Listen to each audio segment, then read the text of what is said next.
As somebody who worked directly with Trump, I asked, does she have any optimism that he might be able to get this deal through? Well, look, I think as we've all seen over the time since he came into office, he's in search of something where he can have a major breakthrough. He's already been engaged, obviously, on peace in Ukraine. He's engaged with the Iranians. He's talked about the possibility of reinvigorating something with North Korea. Again, as well, there's been hints of that, for example.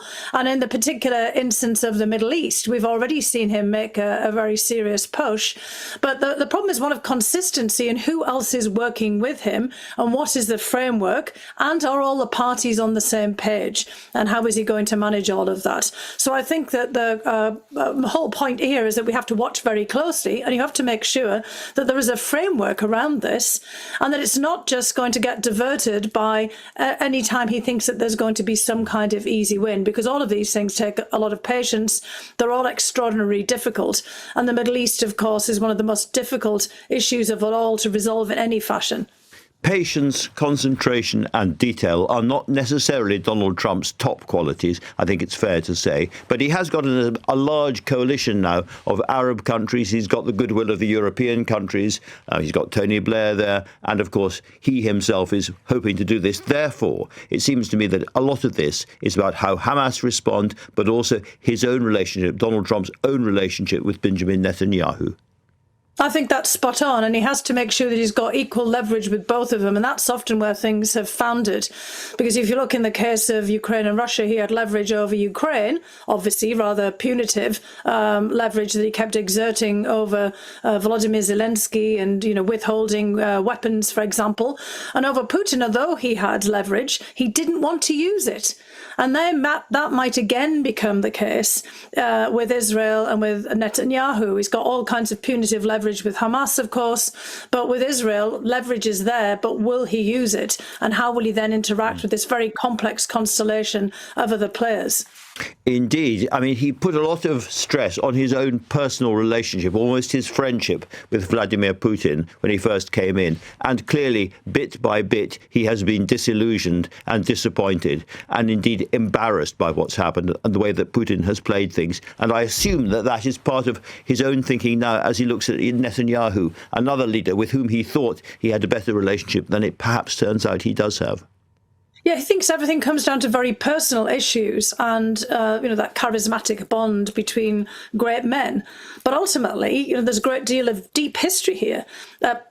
Trump doesn't live in history, but Putin and Netanyahu absolutely do, and so frankly do Hamas in the case of the Middle East. In this case, they live in millennia of history, which I don't think President Trump fully grasps. So the personal relationships may only go so far. And again, the leverage is very complex. It's how he really wields it. But again, unfortunately, he's going to have patience. And as he's really kind of pushing towards goals in which he gets recognition from having resolved all kinds of wars, he made that crystal clear at the United Nations that he's gunning for nomination for the Nobel Peace Prize. That is really not the kind of objective you want to lay out for yourself for these kinds of problems that really have massive knock-on effects all the way around the globe. That is so interesting. So it's really the real estate guy with a bottomless optimism meets history. Yes, I think that is the case. And, in the case of real estate, maybe there's a limited history, to some kinds of the buildings that he might have been engaged with. But this is one of these preservation orders, one of these extraordinarily, complex sites where there's masses of regulation and there's all kinds of other players and multiple liens on the property. And that's the kind of complexity that he's dealing with. In the new administration, do you think he is surrounded by enough expertise and enough kind of steely determination to start to put the kind of pressure on Israel that's going to be necessary?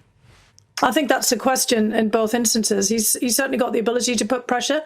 In some respects, he's got the determinations. He's expressed this. I don't know how steely it's going to be, but there's also a lot of pressure that he's going to have from different constituencies within the United States as well, and in the people around him. Once you personalise this, once you're looking this towards your own electorate, for example, that also becomes complicated. You create all kinds of constraints. And in terms of the expertise, of course, there are lots of people people with expertise in the United States and elsewhere. But will he work with them is another matter, because he's famously said he doesn't care about experts. He thinks it's, again, all about two guys or three or four guys all meeting together, and that it's all, then a transaction. And, if he did pay attention to some of the experts beyond the people, that he sends off that have, some general superficial experience in things, obviously they might be able to tell him about some of the pitfalls. I'm just not sure that he's going to, listen to them. He might listen to Tony Blair. He might listen to some of the Arab leaders if he sees them as peers and counterparts. But he's not necessarily going to listen to members of his own staff. Well, as a former member of his own staff and somebody whose deep expertise was obviously with Russia, have you got any advice for people advising him now? In other words, what did you learn about the way he would receive information, and how did you adapt yourself to that? Well, he wouldn't listen to me, that for sure. I mean, that was I in his view, right? So that's the first message. But I think most people have actually got that. And you have to think who the messenger is, not just how you shape the message. So, in many instances, we actually had to ask and approach other world leaders or people at a very high status, or people who we'd pay attention to for a variety of different reasons, that fit in with his own worldview, to ask them to convey the key messages that he needed to hear. So I would say that it's going to be, the Gulf leaders. It's going to be people who, like Tony Blair, have been prime minister, of major countries, or, others who have been involved in all of this. And it's going to be people who are very close to him. But again, you've got to figure out how to package that information in ways that he will understand and try to get across that isn't just a real estate transaction. And a lot of this is, again, you're dealing with a way of mediating through all kinds of complex interests as well as a weight of history. Yeah. And not everybody can bring to the table all of their people. I mean, Hamas is now at this stage a very amorphous organization. In the case of Ukraine, despite the fact of having Volodymyr Zelensky on top, Ukrainians are notoriously horizontal as a society. Not everything is a kind of a vertical of power in the way that Trump would like to deal with. And again, that's a really interesting insight into what might go wrong here. You mentioned Tony Blair there. What do you think his real attitude is to Tony Blair? You called him great guy or good guy or something yesterday, but it was pretty terse. Yeah, I don't think he knows him all that well. Tony Blair obviously is a famously charismatic and charming individual. He'll have to turn all of that on in dealing with President Trump. I think he's used to dealing with difficult people. Yeah. He obviously knows a lot about the region. He's had his own ups and downs there. I mean, it wasn't a great move that he made in terms of supporting intervention in Iraq. I think he's learned a lot from all of that. But I mean, he obviously has spent a lot of time now investing in understanding the region and working with people, and he knows all of the different players. And, he knows all of the different business angles to this as well. So, he is well positioned. It's just a question of whether he can find that relationship with Trump that will endure. Wise words. Fiona, since we have you here, I must ask you about what's going on between the West and Russia at the moment. We've had President Macron effectively saying we are quite close to war with Russia. He thinks we are now in a situation of confrontation with Russia. What is your reading of the recent sort of Russian aerial probes and the drones and the rest of it? What do you think Putin is up to?